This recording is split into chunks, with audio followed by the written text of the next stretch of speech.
Good evening. It's Blair Morgan, and there's a certain kind of stillness that only exists late at night, isn't there? A perfect time for stories like this one. It was a classic teenage night. 2 friends, an empty house, a pile of junk food, and the kind of boredom that leads to bad ideas. Their brilliant idea? Prank calls. They dial a random number. A man with a voice like gravel answers. My friend tries the prank, but messes it up completely. He's about to hang up, but the man speaks first. He says, "Really? You sure it's not Anthony?" Anthony was my friend's name. It's a single, terrifying sentence, isn't it? The kind that makes the hair on your arms stand up. And it's the first of 3 true stories we'll be exploring tonight, all sent in by listeners just like you. Each one begins in a place that's supposed to be our sanctuary of youth, a friend's house. So let's return to that chilling phone call. Let's see how that one impossible question spirals into a desperate fight for survival. The air in Anthony's living room was thick with the smell of cheap pizza and the kind of electric freedom that only comes when parents are away for the weekend. The TV cast a flickering blue light across their faces. 2 teenagers adrift in a sea of junk food and bad decisions, feeling completely, utterly invincible. And that is a feeling that always precedes a fall. After the man on the phone had asked about Anthony, a heavy silence swallowed the room. The laughter died in their throats. It wasn't funny anymore. The narrator remembers Anthony grabbing the laptop, his fingers flying across the keyboard. They searched on Yahoo Answers, on every forum they could find, for some loophole, some technical glitch that could explain how a random number from a prank call app could know a name. There was nothing, just dead ends and a growing knot of dread in their stomachs. They tried to rationalize it, a coincidence, a lucky guess, but they couldn't shake the cold precision in the man's voice. It felt personal. It felt like a threat. And then they heard it, a soft sound from the front of the house. Click. It was the sound of a doorknob being gently, deliberately turned. They froze, every muscle tensed. They stared at each other, eyes wide, with a question neither dared to ask aloud. The knob turned again, more forcefully this time, followed by a heavy, impatient push against the door. The deadbolts held. They didn't breathe. They just listened. Silence. For a full minute, there was nothing but the hum of the refrigerator. Maybe he was gone. Maybe they had imagined it. The narrator, feeling a surge of foolish bravery, crept to the living room window that faced the front yard.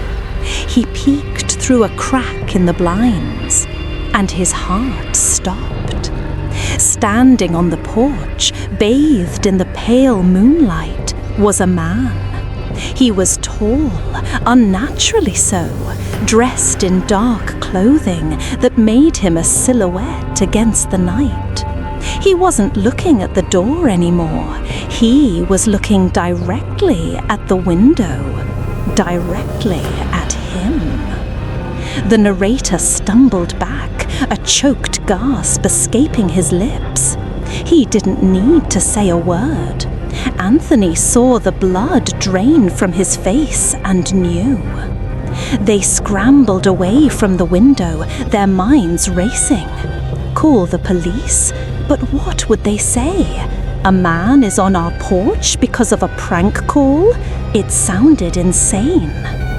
It was then they heard a new sound, a scraping noise coming from the back of the house, the kitchen. Anthony's face went white. The back door. They never locked the back door.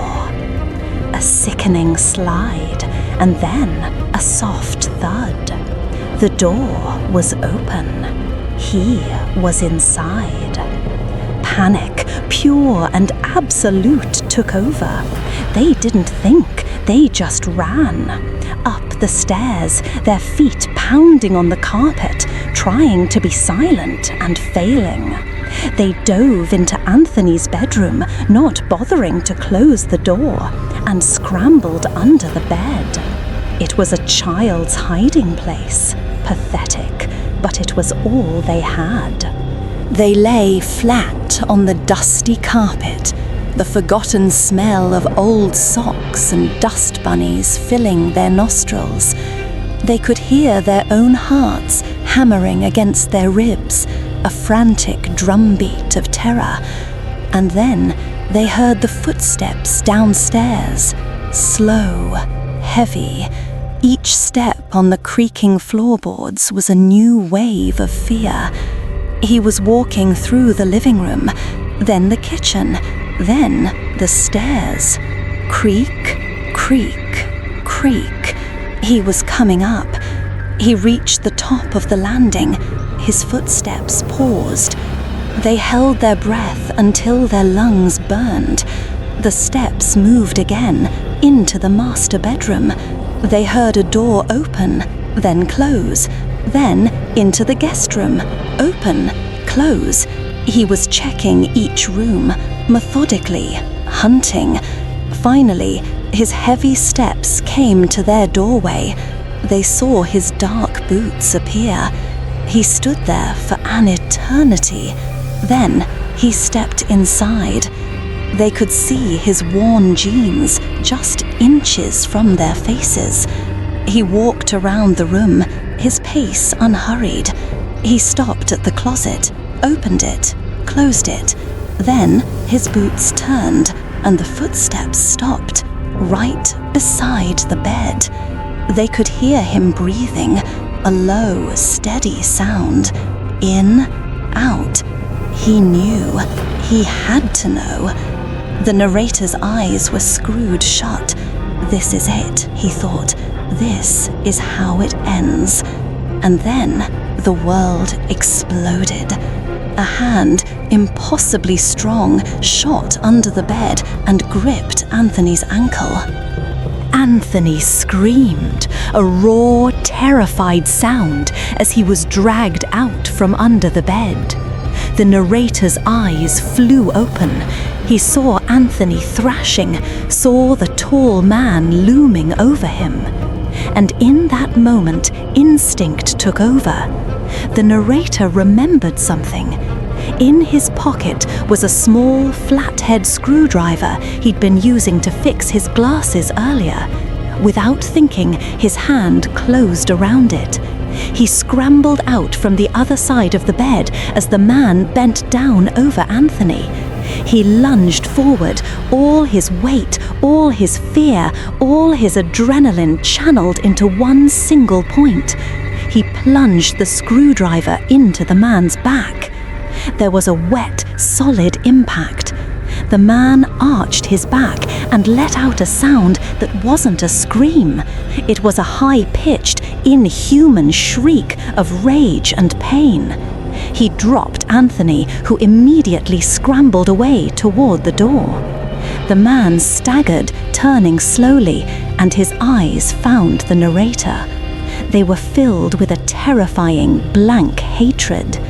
The narrator didn't wait. He turned and ran. He and Anthony flew down the stairs, not caring about the noise. They burst out the back door into the shocking cold of the night. Their bare feet slapped against the damp grass as they sprinted toward the only sanctuary they could think of, the dense, dark woods behind the house. They could hear him right behind them. Twigs snapped, leaves crunched. They ran blindly, branches whipping at their faces, the air burning in their lungs, the metallic taste of terror on their tongues. They didn't dare look back. They just ran until they couldn't run anymore, collapsing deep within the trees, gasping for air, listening. Silence. He wasn't following them anymore. After what felt like hours, they crept back to the house. They locked every door, every window, and finally called the police. When the officers arrived, they found the house empty. There were faint, muddy footprints, but no other sign of the intruder. No blood, no screwdriver, nothing. But that's not the end. Just before the police arrived, Anthony, still shaking, flicked on the backyard floodlights, and they both saw it. Standing at the very edge of the property, right where the manicured lawn met the dark tree line, was the tall man. He wasn't moving. He wasn't coming closer. He was just standing there, watching the house, a dark statue of pure malice.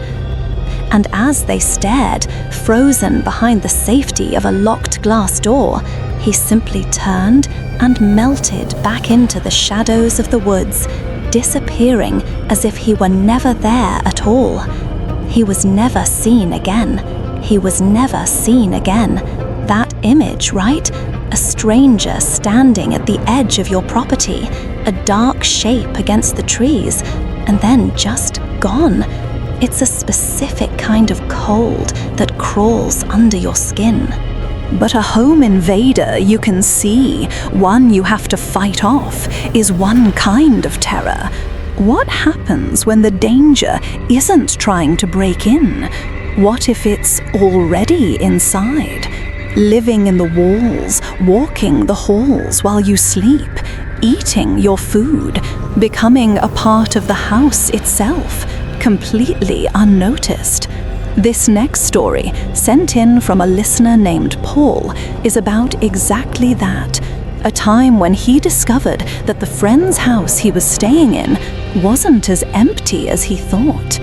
It started, as these things often do, with something completely normal, a stupid fight with his wife. Paul doesn't even remember what it was about now, only that the anger was hot enough that he needed to leave. He called his friend, let's call him Jordan, who had a place that was the exact opposite of Paul's own small apartment. Jordan's house was enormous, a 2-story relic from a wealthier time, with more rooms than he could ever possibly use. He was out of town for the week, but he told Paul to help himself. The key was under the mat. That first night, the silence of the big, empty house was a relief. Paul crashed in the one guest bedroom Jordan actually used, feeling the tension from the fight finally drain out of him. But in the deep quiet of 3 a.m., he heard it, a faint scratching sound from the room next door. It sounded like a rat, maybe, but heavier. He told himself it was just the old house settling, its wooden bones groaning with age, and eventually fell back asleep. The next day, he mentioned it to Jordan on the phone. Jordan just laughed. "Oh, that's just the junk rooms," he said. "I have 3 spare guest bedrooms up there, but I keep the doors locked. They're full of my parents' old stuff. Don't worry about it." That explanation was good enough for a day. But the next night, the noise came back. This time, it wasn't just scratching. Underneath it, impossibly, was a voice, so faint it was almost part of the silence itself. A weak, whispery murmur. Paul froze in bed, listening, every muscle tight. The sound was real, he was sure of it, and it was coming from one of those locked rooms. His heart hammered against his ribs. He called Jordan, his own voice a strained whisper. Man, I swear to you, there is someone in your house. There was a long pause on the other end of the line. This time, Jordan didn't laugh. Stay on the phone with me. I'm coming over, now. When Jordan arrived, they crept up the stairs together. They stood outside the first of the 3 locked doors, listening. Silence. Jordan pulled out a key, his hand trembling slightly as he unlocked it. The room was cold. A window was wide open, letting in the night air. The bed was unmade, with what looked like dirty smudges on the sheets.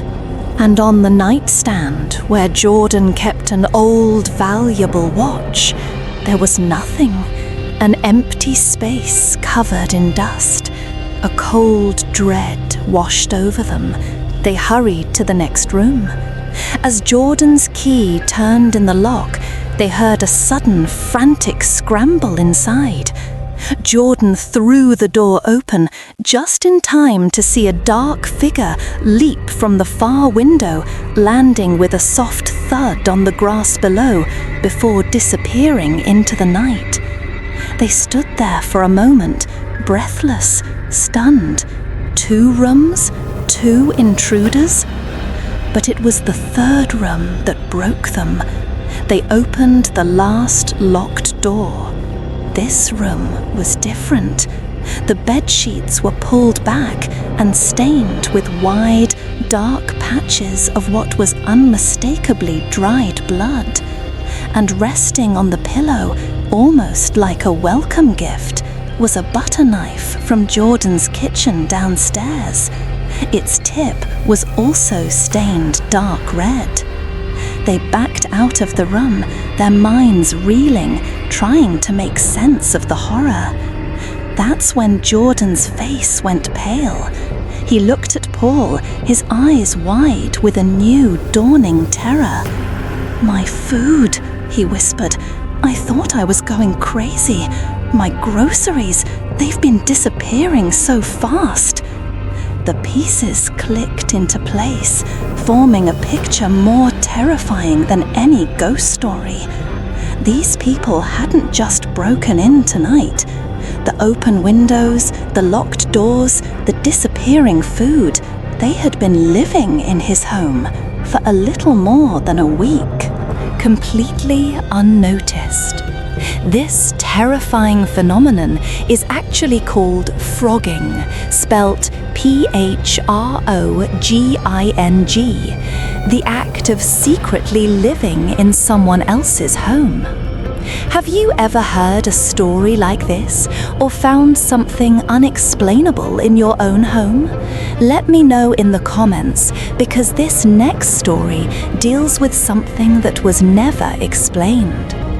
Some things don't have a name. They don't have a motive.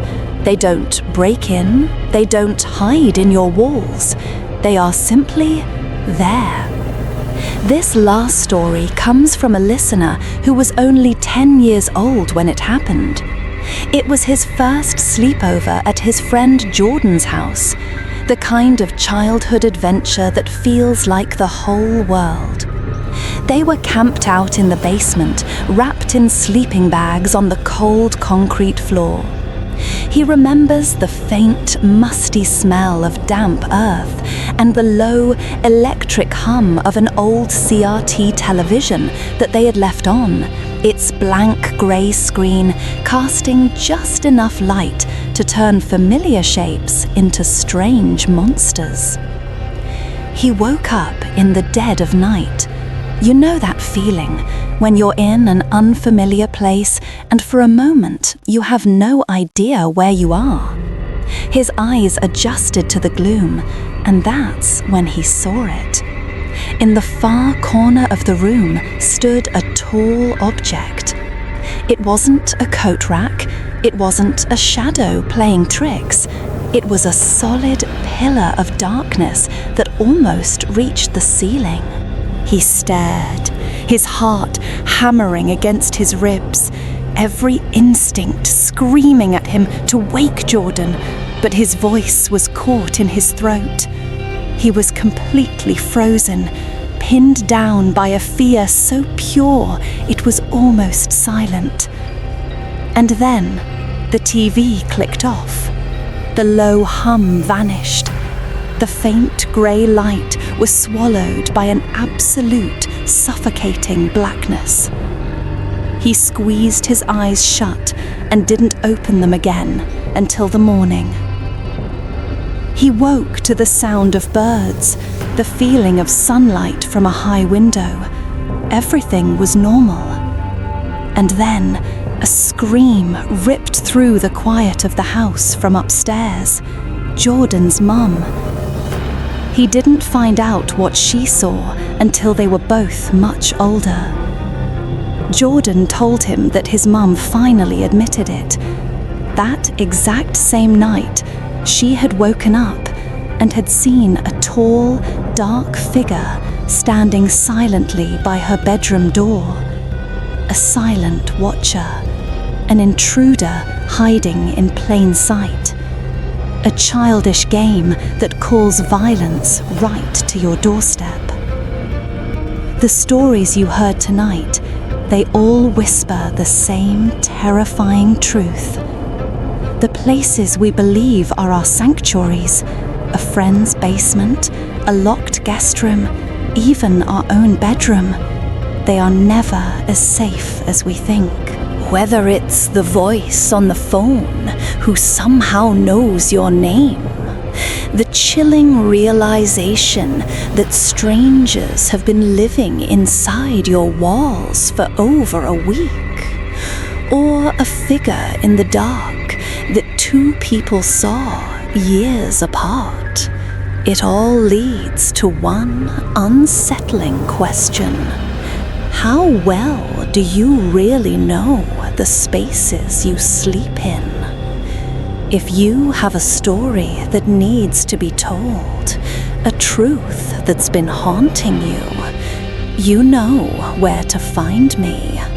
For more true horror delivered right here every single week, make sure you hit that follow button and turn on all notifications.